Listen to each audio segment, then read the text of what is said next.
Мына бу заседаниеда Госдуманың бюджет боюнча, Россия бюджеті боюнча чыгыш жасады. Финанс министрінің жетекчиси господин Силуанов hem айтты, Гилендирич Чанарга суроо берген edi. Ну бит 86 миллиард сум акча көп акча түгел бит инде. 12-13 миллион сугуш шарты, сугуш вакытта баллары бар. Аларга бүгүн мадди жардамды көрсөтүрүш керек деп. Силуанов бит инде Бирдем Россия партиясының представители, ол була дейді. Мына бу пенсионерлар, сугуш баллары, оларның пособиялары бар, оларның пенсиялары бар, аларга дополнительный акча керекми деген сурауга жооп берди.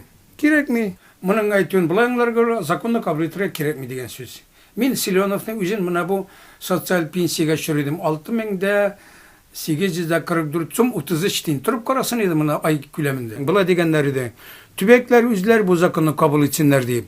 Ленин түбөклөрдүн бүтүнүсүндө бюджетте дефицит, мына Татарстандын бюджетинде дефицит почти 8 миллиард, Түркистанга 7 миллиард жарым. Вот ул акчаны куан алсындар түбөклөр.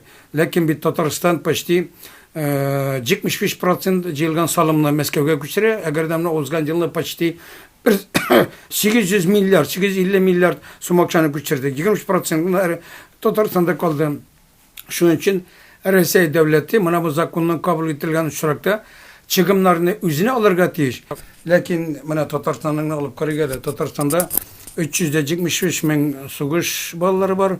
Аларның министр финансын берген көрсөтмөлөрү боюнча, справкалары боюнча 89 миңгене ниндидир социал пособиялар бар. Калгандарыныкы шул субсидия неге ЖКХга эгерде тийиш болса, наверное, бүтүн түбөклөрдө бу суроо боюнча бирден болурлар, һәм законны кабыл этерлер деп ышанып калам. Ник дегенде мына яшәүш рәвеше ничек авырлаша.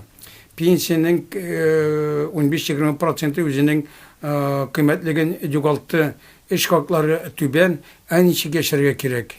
ЖКХ мәсьәлесе дә бит әле кискен тора. Шуның өчен даруларны инде кыйбат торалар. Менә бу безнең законыбызда әйтелгән булай дип 5000 сумны 9 майга бирергә сугыш балларына кирәк булсаның инфляция булса индексация уздырырга, вот ай сайын яйса бир барырга, дарулар алганда, диспансеризация узганда, әгәр дә әтисе-әнисе үлеп калган икән Россия территориясында, анда барып кайту өчен бушлы транспорт чыгымнарын дәүләт алырга тиеш.